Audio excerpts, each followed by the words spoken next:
தொடர் மழை காரணமாக தாமிரபரணி ஆற்றில் வெள்ளப்பெருக்கு ஏற்பட்டுள்ள நிலையில் பாலங்களில் கேமராக்கள் பொருத்தப்பட்டு வெள்ளத்தின் அளவு குறித்து கட்டுப்பாட்டு மையத்திலிருந்து கண்காணிக்கப்பட்டு வருகிறது. விவரங்களோடு இணைகிறார் செய்தியாளர் ராஜா. ராஜா, விவரங்களை வழங்கலாம். வணக்கம். நெல்லை மாவட்டத்தில் பெய்து வரும் தொடர் கனமழை மற்றும் ஆற்றில் ஏற்பட்டுள்ள வெள்ளப்பெருக்குகளை டிஜிட்டல் முறையில் கண்காணிக்கப்பட்டு வருகிறது. மாவட்ட ஆட்சியர் அலுவலகத்தை வைத்து தொடர்ந்து தாமிரபரணி நதிக்கு மேல் அமைக்கப்பட்டுள்ள பாலங்களில் கேமரா பொருத்தி வெள்ளப்பெருக்கு குறித்து தொடர்ந்து கண்காணிக்கப்பட்டு வருகிறது.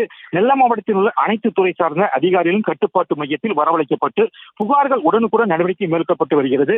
தாமிரபரணி ஆற்றில் ஏற்படும் வெள்ளத்தின் அளவு குறித்து டிஜிட்டல் முறை சிசிடிவி கேமரா காட்சிகளுடன் கண்காணிக்க வருகிறார்கள். தொடர்ந்து தாமிரபரணி கரையில் பொதுமக்கள் வேடிக்கை பார்த்தாலும் கட்டுப்பாட்டு அறையில் இருந்து அவர்களுக்கு எச்சரிக்கை விடுக்கும் வகையில் நடவடிக்கை எடுக்கப்பட்டு வருகிறது. தொடர்ந்து அந்த பகுதியில் பொறுத்த வரைக்கும் நடுவில் ஆற்று பாலத்தில் நடுவே கேமரா பொருத்தி வைக்கப்பட்டிருக்கிறது. அது மட்டுமல்லாமல் அங்கு ஒளிபெருக்கி வைக்கப்பட்டிருக்கிறது. யாரேனும் செல்ஃபி எடுக்க வந்தாலோ இவங்கள் நெல்லை மாவட்ட ஆட்சியர் அலுவலகத்தில் இருந்தே தொடர்பு கொண்டு உடனடியாக யாரும் செல்ஃபி எடுக்கக்கூடாது என அறிவுரைகளும் வழங்கப்பட்டு வருகிறது. நன்றி ராஜா.